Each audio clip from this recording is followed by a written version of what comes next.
Olá pessoal, estamos aqui para mais uma live. E a live de hoje vai falar sobre as mulheres trans e as vivências afetivas. A nossa convidada já deve estar chegando e nós contamos com a presença de todos vocês, de todas e de todos. Então avisem aí o pessoal que nós já estamos ao vivo.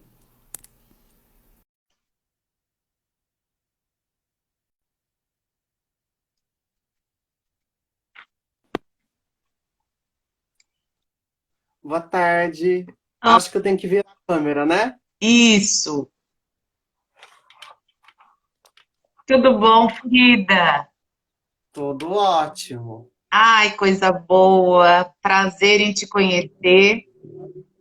Prazer é meu. Boa tarde a todas, todos e todes. Eu também já dei boa tarde aí pro pessoal, pedindo para avisarem que nós estamos online. E quero te dizer que é um prazer muito grande tu estares aqui conosco. Quando a professora Sônia Mello fez a indicação do seu nome, eu disse, nossa, então, mais uma aqui para o grupo, para a gente entrevistar e falar sobre um tema tão importante que é a transexualidade.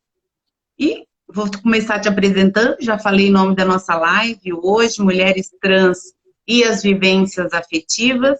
A nossa convidada é Frida Pássio Monteiro, licenciada em Letras, Português e Inglês, é mestra em Educação Sexual pela Unesp, cursando licenciatura em Letras, Português e Espanhol pela UNAR e Pedagogia pela UFTM, militante da causa LGBTQI+, com inserção no setorial LGBTI da CSP, com lutas e militante do PSTU.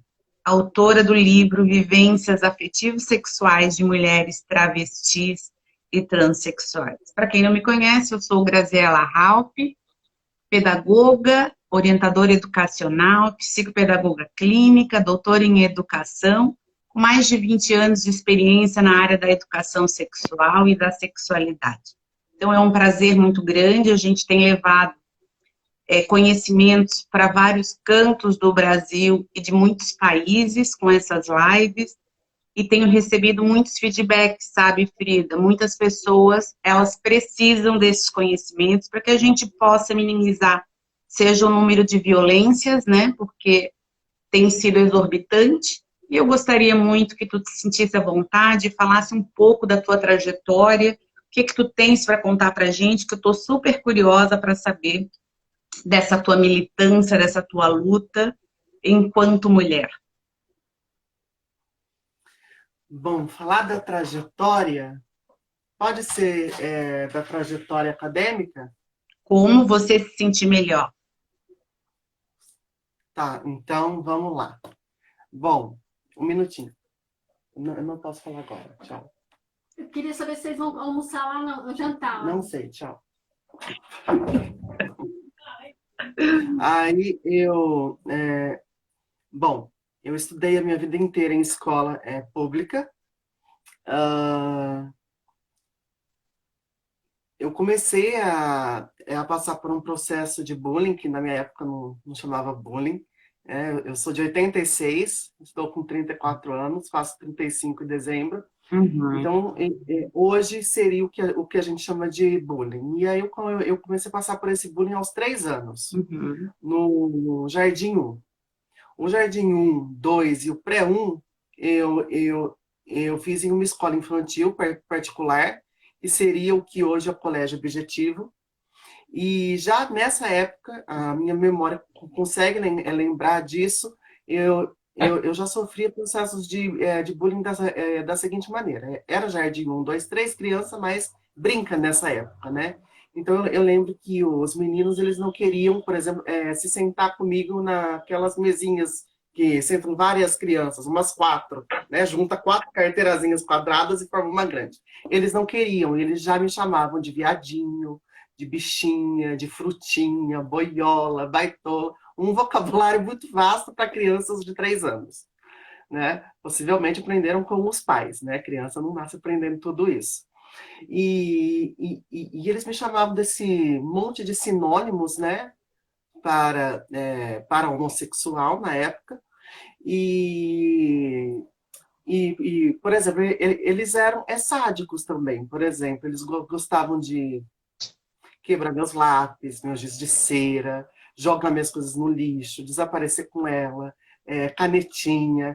E aí, de sexta-feira, eu lembro que era o dia de brincar no parquinho. Tinha o tal do parquinho. E aí era um parquinho, tinha na escola, e além do parquinho tinha um canto que era de areia. E a gente tinha que ir para brincar com baldinhos de areia, como se fosse na praia. Bom, brincar nos brinquedos do parquinho eu nunca consegui brincar. Porque quando eu ia tentar brincar, ou eles me batiam, ou eles me tiravam. E eles não queriam socializar comigo. Então tinha esse problema grave. E no parquinho também eu brincava sozinha,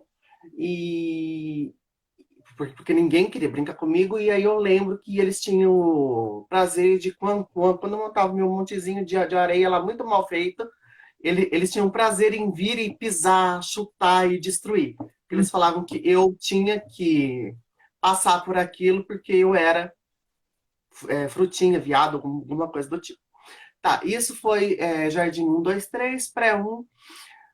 Aí eu fui para a escola pública no pré-2. Comecei a sofrer um processo de bullying, porque quando eu fui para o pré-2 e para a primeira série, né, na minha escola tinha todos os períodos. Tinha desde o pré-1 e pré-2 até o terceiro colegial. Então, todos no mesmo período. Eu estudava no período da manhã. E aí eu lembro que, por exemplo, tinha duas meninas que deviam estar no segundo ou terceiro colegial, que elas tinham prazer de passar o intervalo inteiro correndo atrás de mim, com um rato de plástico.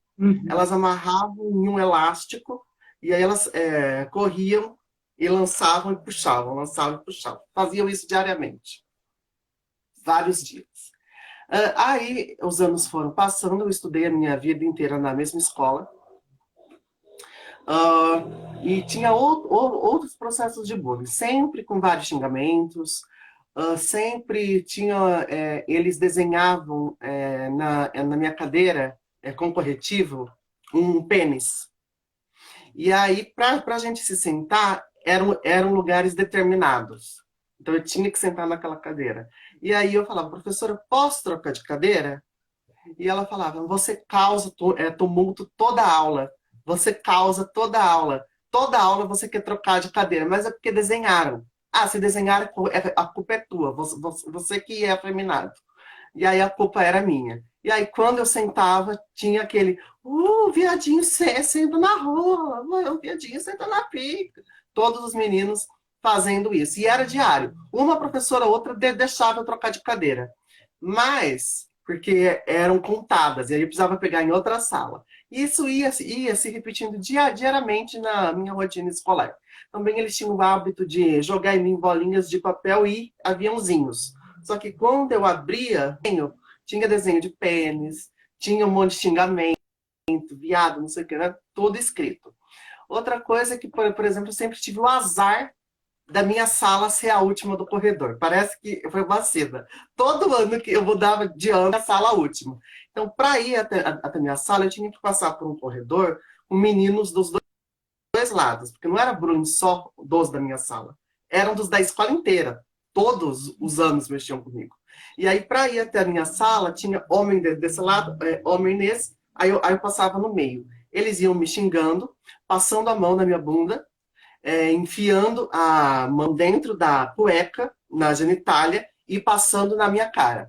Você gosta de pinto? Então toma. E aí faziam isso diariamente. O problema do banheiro, que é um problema para pessoas trans, adultas, que vão ao banheiro, que aí as mulheres cis falam que se sentem ameaçadas, porque um homem vai entrar no banheiro, e elas têm medo de serem estupradas, etc., o que é um mito, porque não tem um único caso de mulher cis que foi estuprada por uma mulher trans dentro de um banheiro, né? Isso é só uma falácia, não tem um caso concreto disso. Você acha que um homem cis e hétero ele vai se dar o trabalho de se travestir de mulher para entrar no banheiro para abusar de uma mulher? Eles se acham tão o suprassumo da cadeia social que eles fazem isso sem ser no banheiro, no dia a dia, dentro de casa, fora de casa, na rua, mexendo com mulher na rua. Eles não precisam passar por isso. E aí eu já comecei a sofrer o problema do banheiro, porque eles não me deixavam entrar, porque eu era viadinho, então viado não pode usar banheiro de homem. E eles faziam um paredão, assim, vários para eu não entrar. As poucas vezes em que eu entrei, eles mexiam comigo. Tentavam me bulinar, alguma coisa. Então, eu fui evitando. Aí eu tentei usar o das meninas, mas elas não me deixavam entrar, porque eu não era uma menina. E também faziam um paredão e não me deixavam. Aí, durante uma época, eu tentei burlar o sistema para usar o banheiro dos professores e funcionários. Só que eu fazia isso em momentos que eu tinha uma brecha. Exemplo, alguém pode buscar o livro didático lá na biblioteca? Ah, eu vou. Mas eu ia buscar o livro só para ir no banheiro fazer xixi, e aí eu pegava o livro e voltava. Então eu fazia isso em brechas, buscar livro, pegar a caderneta, pegar não sei o quê, e aí eu ia. Só que me flagraram, e quando me flagraram, eles me proibiram. E com eles me proibindo, aí eu tive que não usar. Algumas vezes eu cheguei a fazer xixi na roupa, porque eu não aguentei. A necessidade era tão forte. E aí eu tive que fazer na roupa, e aí, além de todos os apelidos que eu tinha, eu recebi o apelido de Maria Mijona. Outro que eu tive é que eu, na minha sexta ou sétima série, eu tinha problema de escoliose. E eu travei a coluna. E aí o meu ortopedista mandou eu usar aqueles coletes corretores de postura, que ele é de plástico e ele é de ferro e tem umas amarras. E eu usei aquilo por 3 anos. Além de ser a Maria Mijona e todos os apelidos, eu virei o Robocop gay. Do Mamonas Assassinas. Então eu era o Robocop gay também. Aí, como eles me proibiram de usar o banheiro dos professores, para não fazer na roupa, eu passei a mudar a estratégia. Ou eu ficava com sede das 7 até o 12:30, mais ou menos, né? Porque se eu bebesse, eu ia querer ir ao banheiro, né? Ou eu bebia quando eu não aguentava e segurava ao máximo. Isso não foi feito um dia, 2, 3. Isso foi feito do meu pré-2 ao meu terceiro colegial. Dá mais de 10 anos. Parece uma bobagem, mas eu fiz isso por mais de 10 anos, todos os dias de segunda a sexta, né?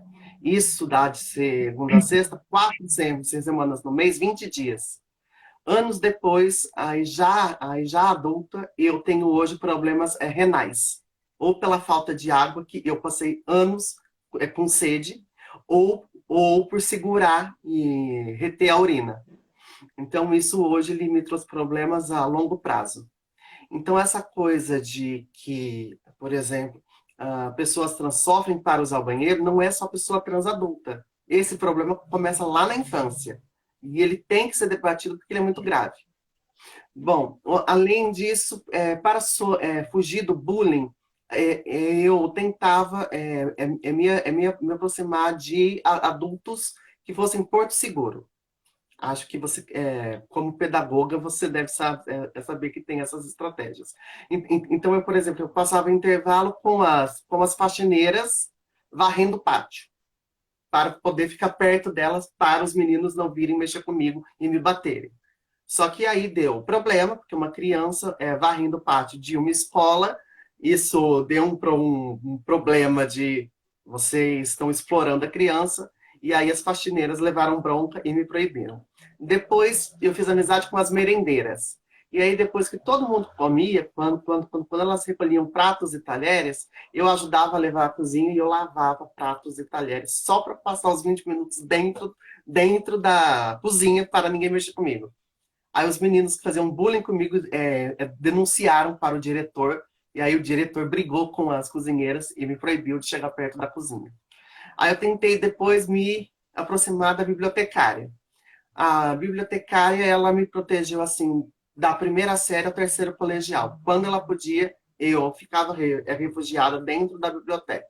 Esse foi um dos motivos pelo qual nasceu a minha paixão pelos livros.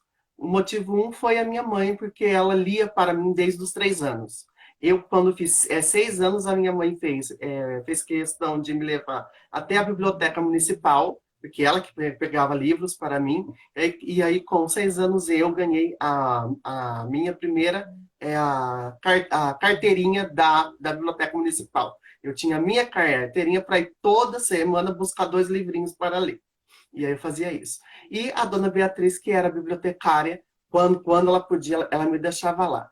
Dessa maneira, a minha escola passou 2 vezes por uma catalogação de todos os livros da biblioteca, desde livros de literatura até os didáticos.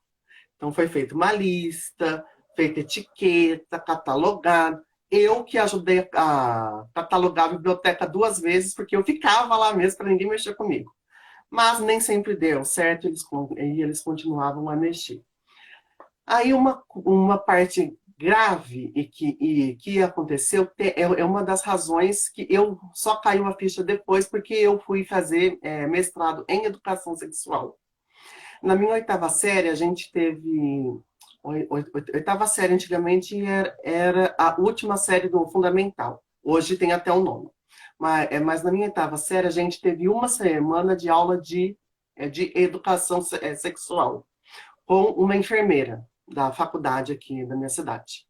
Era de segunda a sexta, aula todos os dias, o período todo.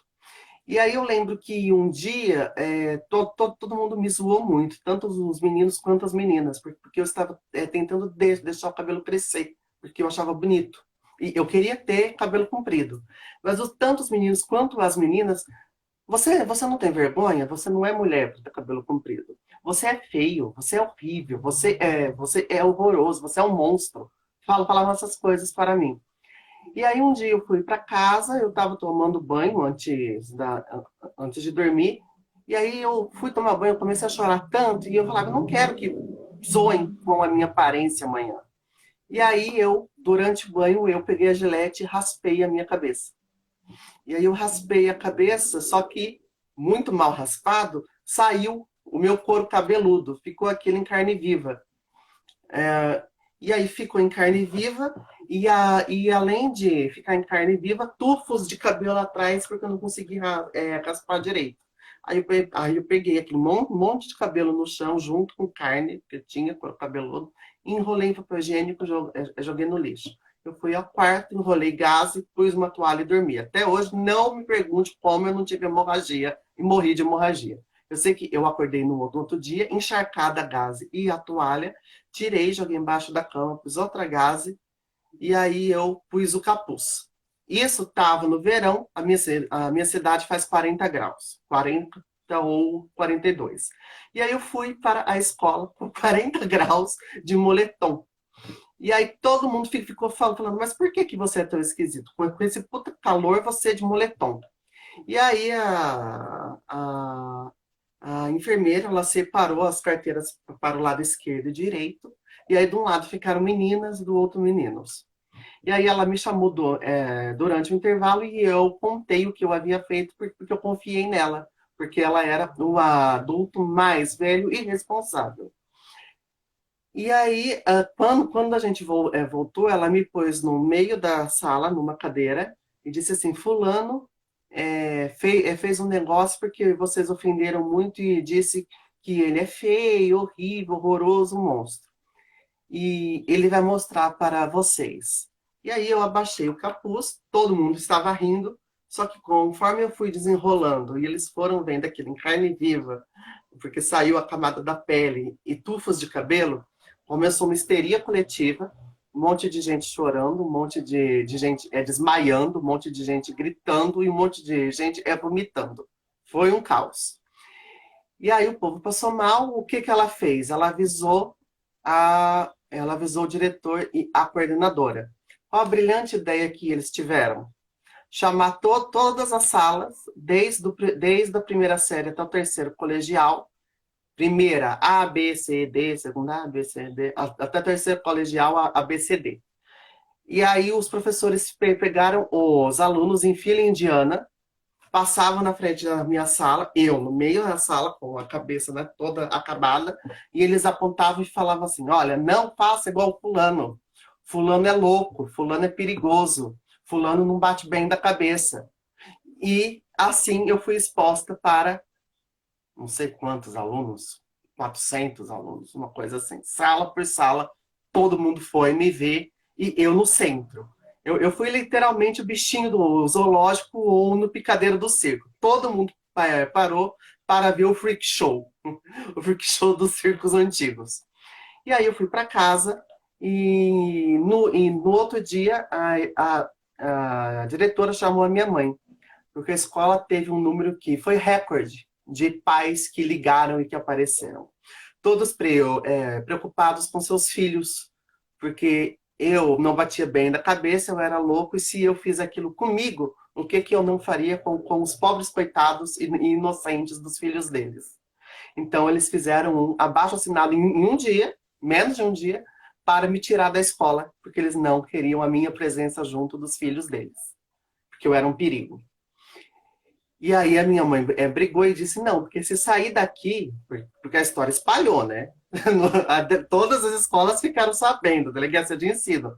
E aí a minha mãe disse: se vocês não estão aceitando, e fulano estuda aqui desde o pré-2 e está na oitava série, você acha que outra escola vai aceitar a matrícula? Não vão. E aí ela brigou. E aí foi uma briga de uma queda de braço, a minha mãe com os outros pais, e com a diretora, e com a coordenadora, e chegaram à conclusão: tá, fulano fica, mas vai ter que ir para terapia para que a psicóloga emita um laudo que é semanal, falando que é seguro que as outras crianças estudem com o fulano. E aí, com isso, eu passei aí na psicóloga da delegacia de ensino, que hoje chama de diretoria de ensino, e foi toda terça, às 3:30 da tarde, por um ano. Foi a pior psicóloga do universo.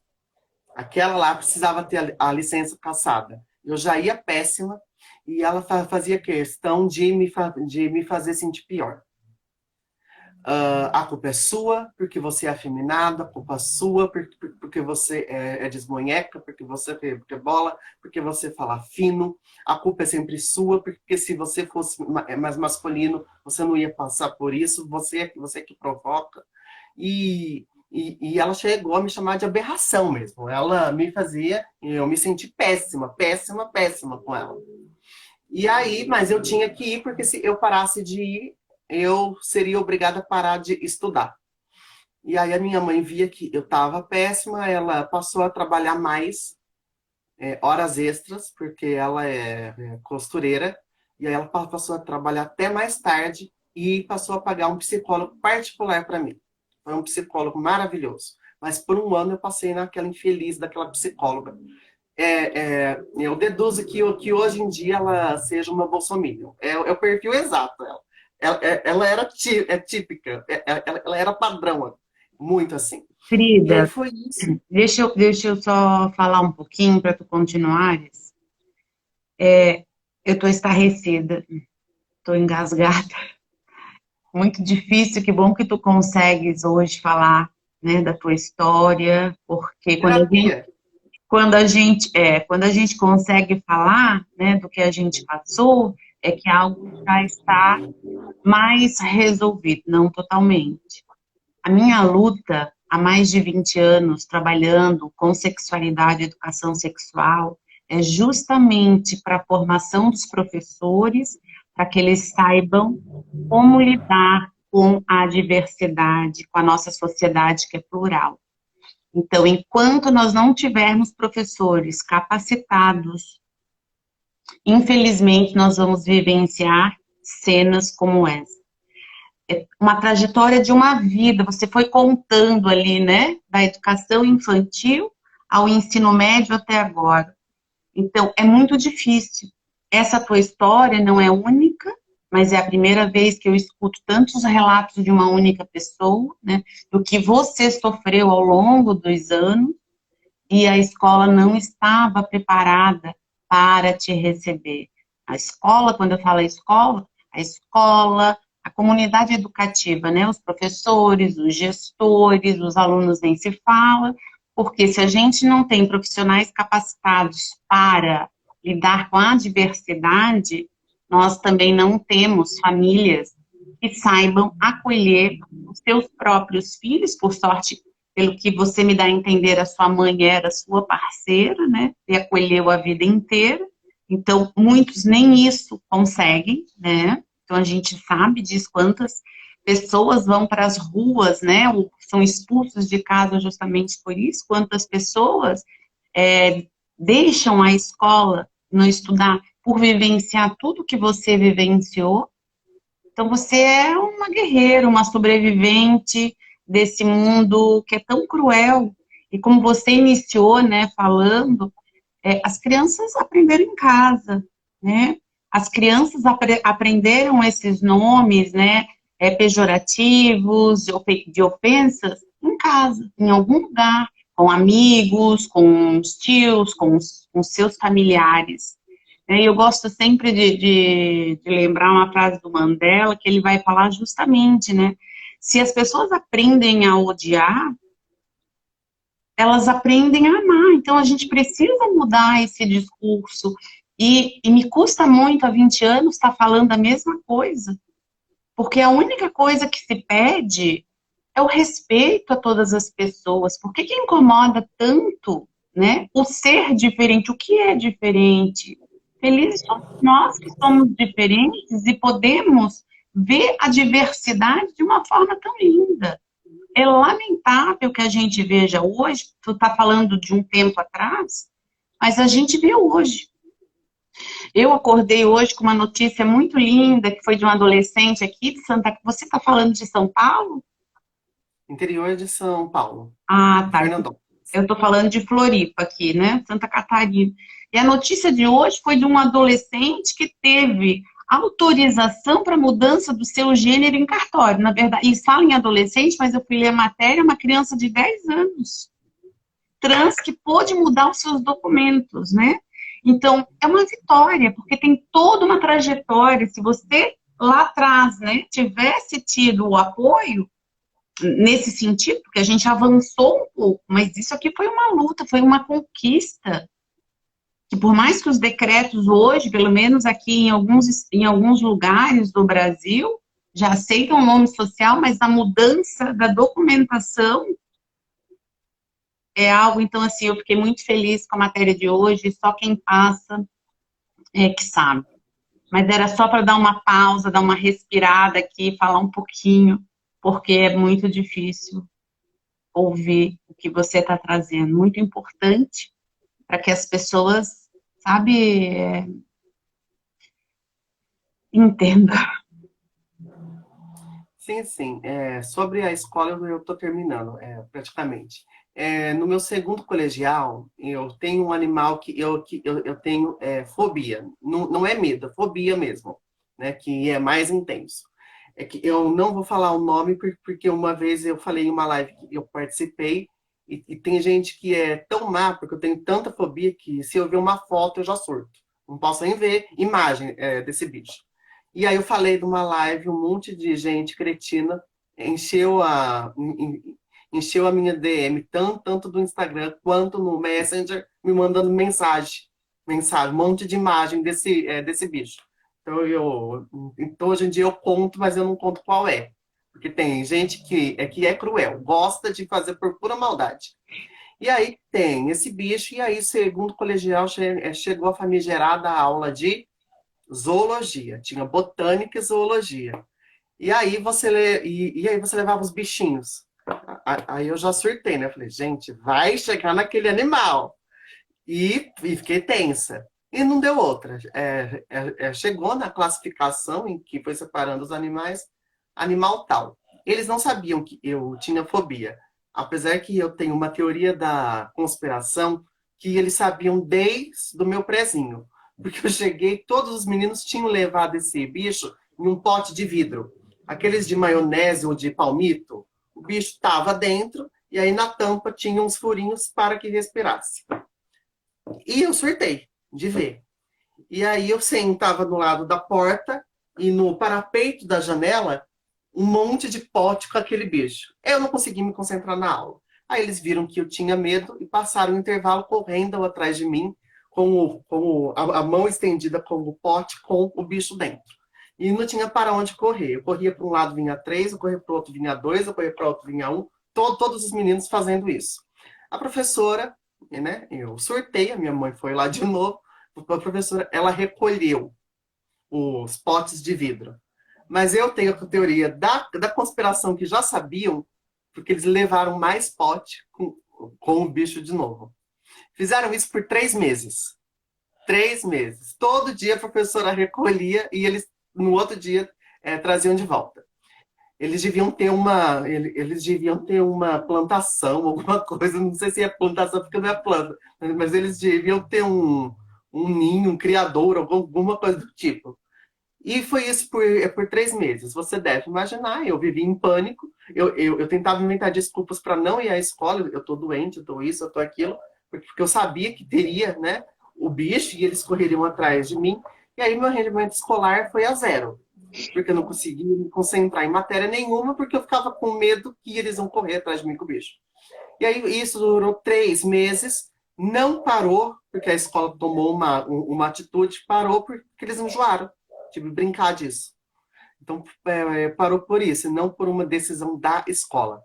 Outra coisa da escola é que, por exemplo, eu estava no meu ensino médio, eu nem sabia na época que eu era trans. A primeira vez que eu ouvi sobre transexualidade, eu tinha 21 anos.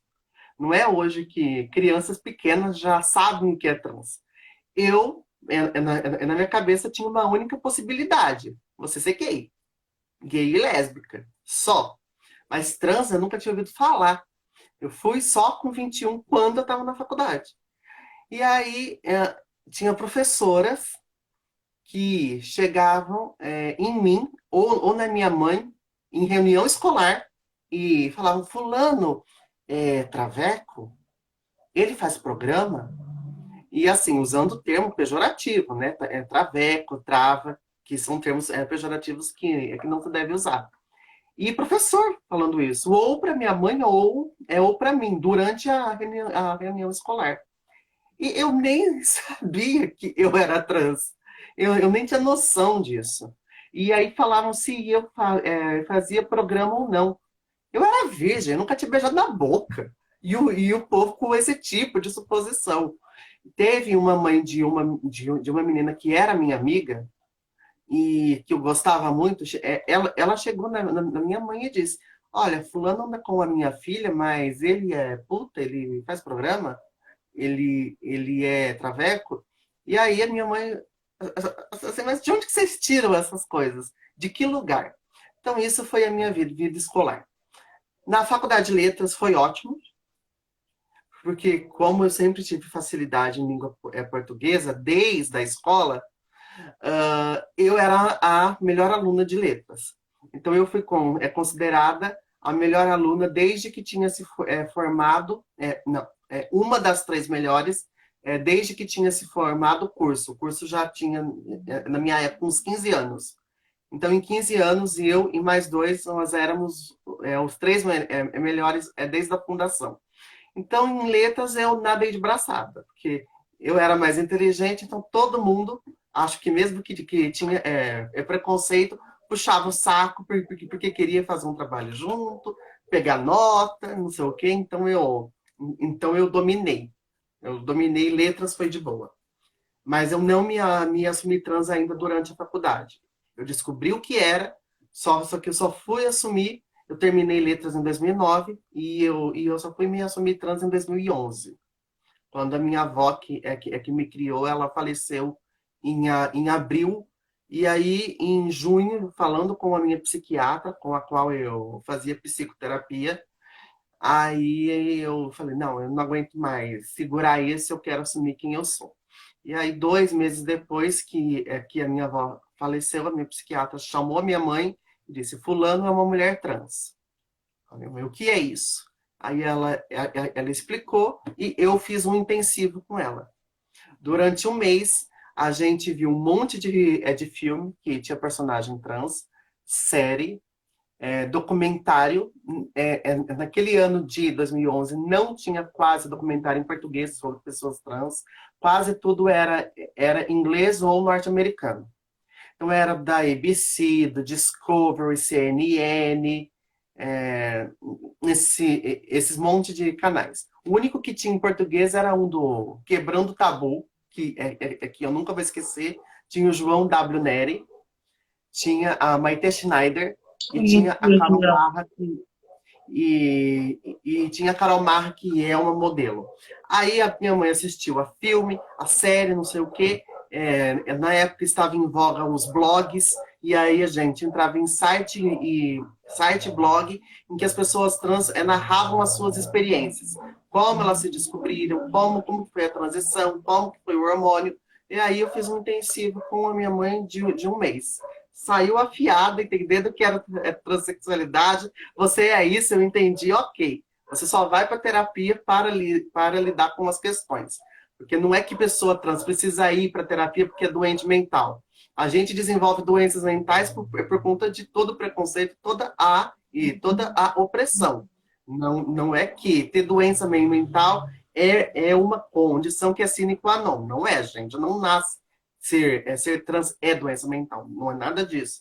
Mas por todos os processos de violência e preconceito que a gente passa, aí a gente desenvolve crise de ansiedade, síndrome do pânico, a depressão e vários outros problemas. E aí foi esse processo. Em 2016, eu estava em depressão de novo, porque a minha depressão ela é sazonal, ela vem e vai, é algo que você não resolve, nunca mais vai ter, ela vem e vai. E aí, em 2016, eu estava em depressão por conta da minha vida amorosa, que era um desastre. E aí, eu estava mal por conta de um menino, e eu estava assim, péssimo. E a minha psiquiatra disse, por que você não procura a Lídia Moita? A Lídia Moita é uma psicóloga aqui da minha cidade, e que além de psicóloga, ela é sexóloga. E ela havia me dado aula no último ano da graduação de Psicologia da Educação. Eu mandei mensagem para ela pelo Facebook, ela marcou um horário, ela não me via desde 2009, estávamos em 2016, e ela disse, ok, venha. Aí eu fui, ela ficou um pouco surpresa, mas ela disse, eu já sabia. Lá em 2009, eu já via você como uma mulher trans, né? E só que você não tinha passado pela transição ainda, mas eu já sabia. E aí foi 2015 e ela disse, olha, você precisa tirar um pouco o foco disso de vida amorosa. Por que você não faz um mestrado? Não quero fazer linguística porque eu acho linguística um porre. E literatura, não tem nenhum livro que me faça querer fazer uma pesquisa por 2, 3 anos. Precisa gostar muito de algo para fazer uma pesquisa. Porque tem uma hora que você vai encher o saco de fazer aquilo. Ela falou, faça em educação sexual. Eu disse, mas que mestrado é esse? Ela disse, é um mestrado novo. Ele tem só 3 anos. Ele tem só 3 anos. Ela disse, eu passei. E a minha orientadora iria ser a Patrícia Porchat. Só que depois eu tive que trancar porque eu transferi para a PUC de Campinas. Mas ela é interessante, ela pesquisa sobre a transexualidade. Ela é psicanalista. E aí eu saí de lá, ela me passou um artigo, uma dissertação e a tese de doutorado da Patrícia. E eu li tudo em 2 dias, a dissertação, a tese e o artigo. Falei, cara, é isso. É maravilhoso esse negócio de educação sexual. Eu disse, eu quero fazer. Só que aí bateu uma insegurança, porque aí, né, durante a vida toda eu ouvi, você não é inteligente o suficiente, você não tem capacidade, só que isso não era porque eu não era inteligente por falta de cognição. Era, você não é inteligente porque você é gay, você não é inteligente porque você tem uma deformidade em comparação com as outras pessoas. Né? E aí aqueles fantasmas, né? Você não dá conta, você só fez escola pública e a Unesp ela é pública, só que isso aqui quem faz universidade pública é quem estudou em escola particular, quem é que faz a pública não dá conta de passar. E aí eu falei, eu não vou dar conta de passar. Mas eu prestei, achando que não ia passar, passei. Né? E aí eu passei, e quando eu passei, eu comecei a fazer e não me caiu a ficha. Durante o processo dos estudos, meses depois, eu falei, nossa, eu estou fazendo educação sexual, que foi o que aquela enfermeira fez comigo na minha 8ª série. Mas ela foi um desastre comigo. Ela quis ajudar, mas ela me pôs no meio de uma sala e me exibiu para minha sala e para o resto da escola. Tudo bem que ela deve ter querido fazer na boa intenção, mas a didática dela foi péssima, péssima.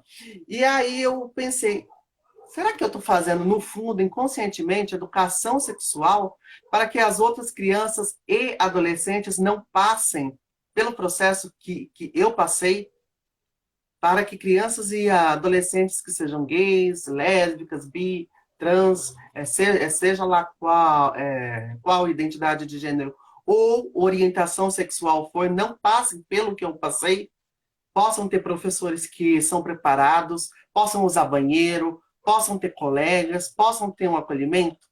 Então, inconscientemente, eu entrei no mestrado para ser uma educadora sexual, para que outras crianças não passem o que eu passei. Mas foi algo que eu tinha esquecido. Eu só fui descobrir meses depois que eu estava no mestrado. Falei, nossa, eu estou fazendo o que a enfermeira fez. Então, no fundo, tem isso.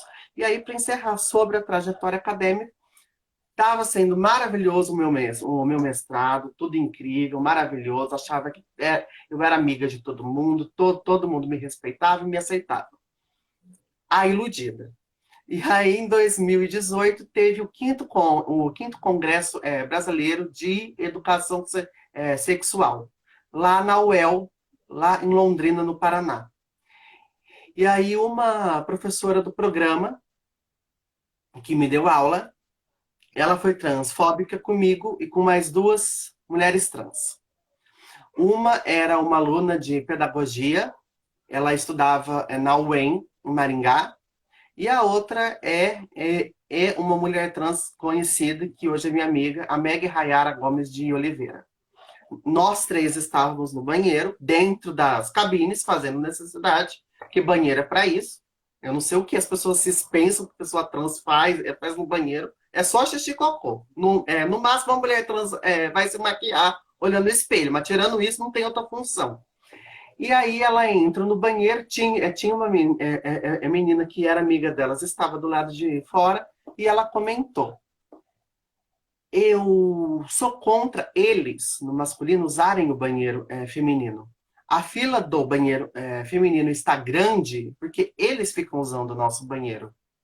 E eu sou contra homem usar banheiro de mulher. E aí ela falou isso, e aí ela terminou com uma piadinha. Piadinha. Para eles é fácil, eles nem precisam sentar no vaso. É só tirar para fora, mirar e acertar.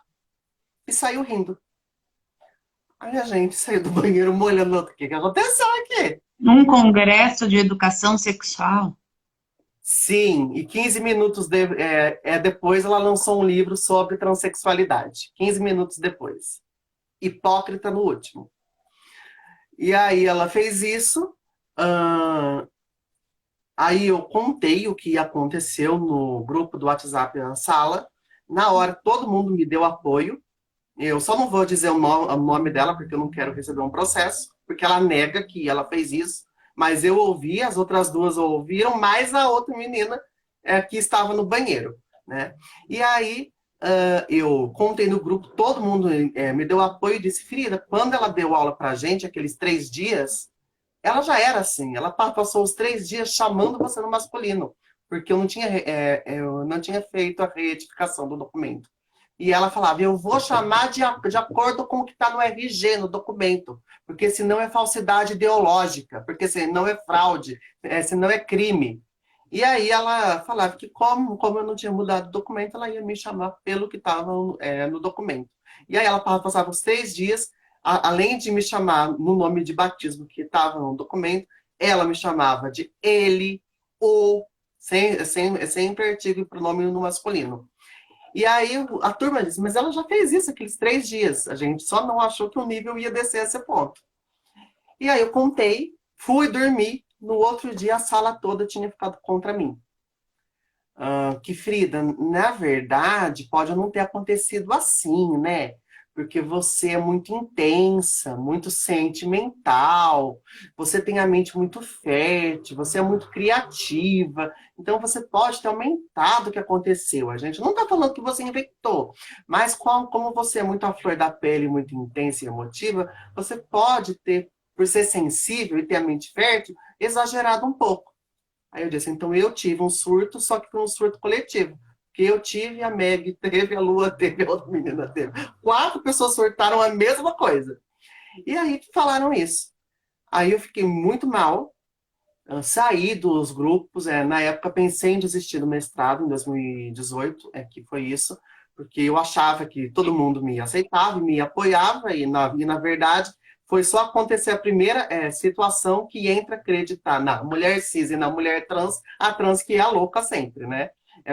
É mais ou menos marido que trai a mulher, e aí a mulher cobra, e ele fala, você é louca, você é ciumenta, e joga a culpa na mulher. No meu caso aconteceu, e aí a culpa caiu na mulher trans, porque a mulher cis é que ia certo. E aí eu terminei o mestrado, eu tenho amizade ainda com os 2 ou 3 professores apenas, os outros, a maioria eu não tenho, porque ficou contra mim. Eu tenho amizade com os que acreditaram e me apoiaram. E de colega de sala, eu tenho uma pessoa que é minha amiga até hoje. Foi a única que brigou com todo mundo e disse, a Frida não tá inventando, a fulana, ela é capaz de fazer isso. E ela fez. E aí ela ficou do meu lado. Então, por causa dela é que eu não desisti. E aí eu passei por isso. Também passei durante a minha vida acadêmica por um processo de tentativa de suicídio por conta de um menino que eu era apaixonada e que acabou em um desastre. Então, o meu mestrado eu passei primeiro pela tentativa de suicídio, em que pessoas me apoiaram, a minha mãe, a minha família, os meus amigos. E inclusive essa menina que ela era da turma, o nome dela é Pagu, ela é minha amiga até hoje, maravilhosa. Quando eu tentei me matar, ela disse, Dona Luísa, minha mãe, manda a Frida para cá, porque se ela ficar sozinha, pior, eu vou cuidar dela. E aí eu fui até Araraquara, fiquei na casa dela, e ela cuidou de mim por uma semana. Me deu apoio, a gente conversou, eu chorei muito. Então ela foi primordial. E aí Querida, quando eu passei em eu estou 2018, preocupada com o horário, porque se passar de 1 hora, a gente perde toda a gravação e eu não quero perder. Nós já estamos a 50 minutos, tá? Então eu vou te dar mais 3 minutinhos para que a gente possa encerrar a fala. Eu queria te dizer que eu, nesse congresso de educação sexual, já dei algumas palestras, fui palestrante durante alguns anos, eu não sei em que número que está agora, mas do primeiro ao quinto, qual foi que tu foi? o quinto, lá em Londrina, em 2018. Não, em Londrina não. Então eu fui até 2017, Não, não, que era não, na Unesp em 2019, 2019. Araraquara. Então pode ser 2018. Mas já faz algum tempo. Então eu sempre fui palestrante nesse congresso e me surpreende imenso que uma pessoa escreveu um livro é lamentável, né? Então assim, ó, a nossa fala tem que ser a nossa prática, né? O que nós falamos, nós precisamos fazer. Então, é pelas nossas ações que a gente muda o contexto. A teoria tem que estar atrelada à prática, a prática à teoria, e por aí vai.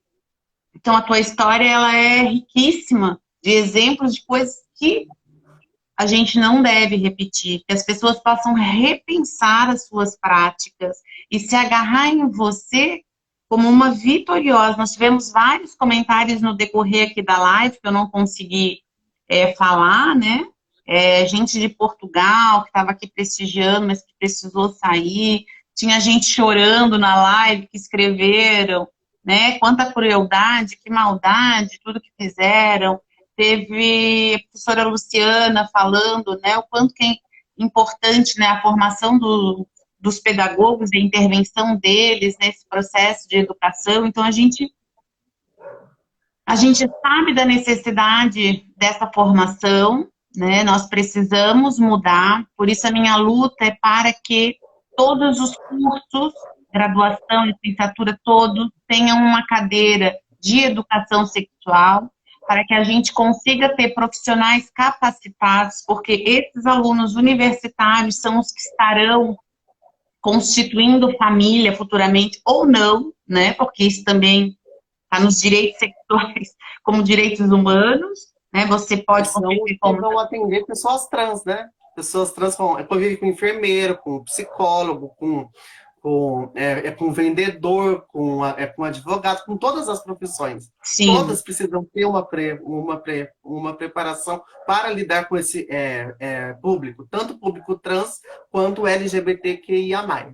Exatamente, essa é a minha luta para que nós tenhamos. Eu sou egressa aqui da Universidade do Estado de Santa Catarina, a UDESC, que há mais de 30 anos tem a disciplina, né, de educação e sexualidade, educação sexual, e com certeza isso contribuiu em muito, né, na minha formação, pelo meu interesse na área. Eu fico imensamente feliz de tu estares aqui participando, mas tu podes falar mais um pouquinho, me dizer hoje, né, dessa tua...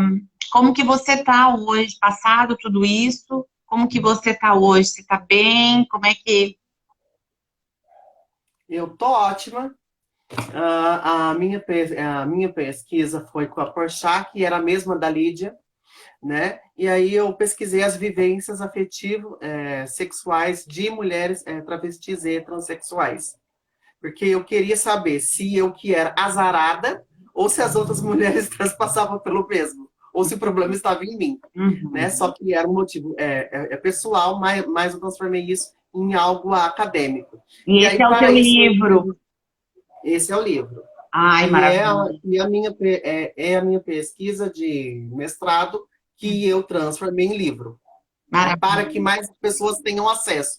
Porque muitas pessoas gostam de ler livro impresso e não na tela de um celular ou de um computador, né? E aí, para isso, eu entrevistei 4 mulheres trans, 4 mulheres travestis. Eu uso o termo mulher travesti ao invés de travesti, que é para reforçar que travestis são mulheres e que é uma identidade de gênero que é feminina. Então, eu entrevistei 4 mulheres trans, 4 mulheres travestis sobre essas vivências, tanto de afeto quanto da parte sexual.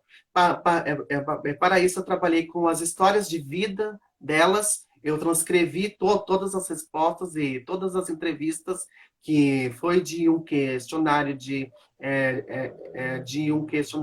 entrevista semi-estruturada.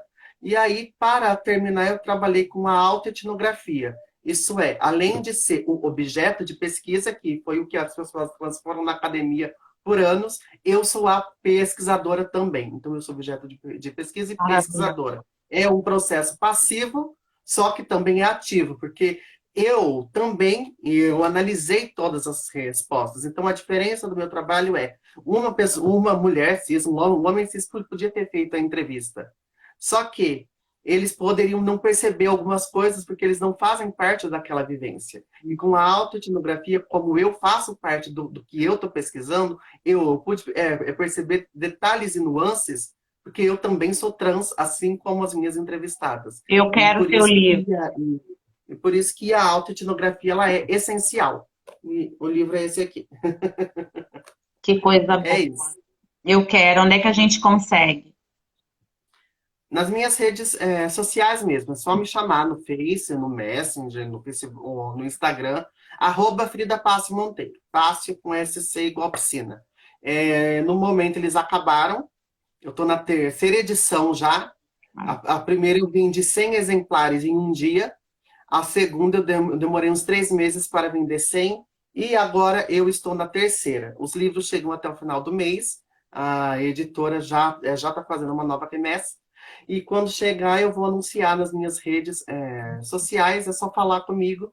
E aí faz um Pix e eu envio o livro pelos correios. Só isso. Amada, querida, muito obrigada por conhecer a tua história, que tu venda muitos livros, porque essa história tem que chegar em todos os espaços, em todos os cantos. Eu quero teu livro, vou ficar atenta aí quando chegar a 3ª edição, que tenhas muitas e muitas edições, muitos livros pela frente, muitas histórias lindas para contar, né, uma mestra em educação sexual com um trabalho brilhante, e que nós, com as nossas falas, com as nossas práticas, reforçando aqui com as nossas falas e com as nossas práticas, possamos mudar para vivermos num mundo melhor. Que as novas gerações venham muito mais amorosas, porque educação é amor e a gente precisa disso. Olha, eu estou muito feliz com a tua... Feliz em te ouvir, tu entende, né? Triste pela história, mas feliz que você é você. Linda, maravilhosa. Muito obrigada. Muito obrigada. Obrigada, eu. Desculpa falar tanto, mas eu sou falante. Não, eu adorei. Agora eu vou precisar desligar para a gente não perder, né? Que a gente tem um máximo de 1 hora para poder ficar na live, senão não grava, não salva. E eu quero te agradecer imensamente. Agradeço você também pelo convite. Obrigada a todas, todos e todes. Um abraço afetuoso e axé para todo mundo. Axé, Tchau, tchau. querida. Beijo, beijo para todas as pessoas. Beijão. Beijo de Floripa, querida.